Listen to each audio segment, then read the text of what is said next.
सिंधुदुर्गामध्ये पुढील 3 दिवस yellow alert देण्यात आलाय। कोकण किनारपट्टीवर समुद्राला उधाण आलेल्या परराज्यातील बोटी देवगड बंदरात दाखल झाल्यात।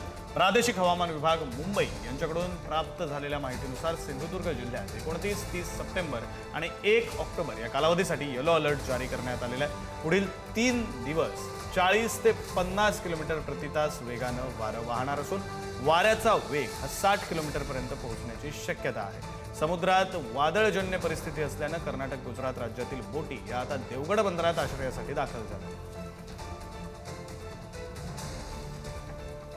महाराष्ट्रामध्ये सध्या पावसाचा धुमाकूळ पाहायला मिळत आहे। हवामान खात्याने सिंधुदुर्ग आणि कोकण किनारपट्टीला पुढील 3 दिवस येलो अलर्ट जारी केला आहे। आपण सिंधुदुर्गातील या कणकवली तालुक्यामध्ये आहोत। कणकवलीत देखील सध्या पावसाची थोडीशी रिपरिप सुरू आहे आणि एकंदरीत जर पुढील 3 दिवस पाऊस झाला तर मोठं नुकसान एकंदरीत शेतकऱ्याचं होऊ शकतं, मच्छीमारांचं होऊ शकतं। आपण कणकवलीतील काही जी शेती आहे ती पाहतोय की हातातोंडाशी आता हे भात पीक आता आलेलं आहे आणि जर समजा पुढील 3 दिवस जर पाऊस पडला तर याचं मोठं नुकसान होऊ शकतं एकंदरीत। पण सध्या तरी पावसाला उसंती आहे, त्यामुळे कुठलाही धोका या शेतीला नाही असं एकंदरीत आहे। पण हवामान खात्याने दिलेल्या सूचनेनुसार आपण पाहिलं तर देवगडमध्ये मच्छीमारांच्या ज्या गुजरातवरून आलेल्या ज्या बोटी आहेत त्या 82 बोटी या दाखल झाल्या आहेत, आश्रयासाठी झालेल्या आहेत। तसेच सिंधुदुर्ग जिल्ह्यातील 300 पेक्षा जास्त बोटी या देवगडमध्ये आश्रयासाठी दाखलल्या आहेत। समुद्राला उधाण आहे, 30 ते 40 किलोमीटर वेगाने वारे वाहू शकतं। याच अनुषंगाने मत्स्य विभागाने मच्छीमारी करू नये आणि सुरक्षित या ठिकाणी आपण जावे असा सांगितलं होतं आणि या सूचना दिल्या होत्या। आणि त्याचमुळे आता गुजरात असेल, कर्नाटक असेल किंवा इतर राज्यातील बोटी या देवगड बंदरात आश्रयासाठी दाखल झाल्या आहेत आणि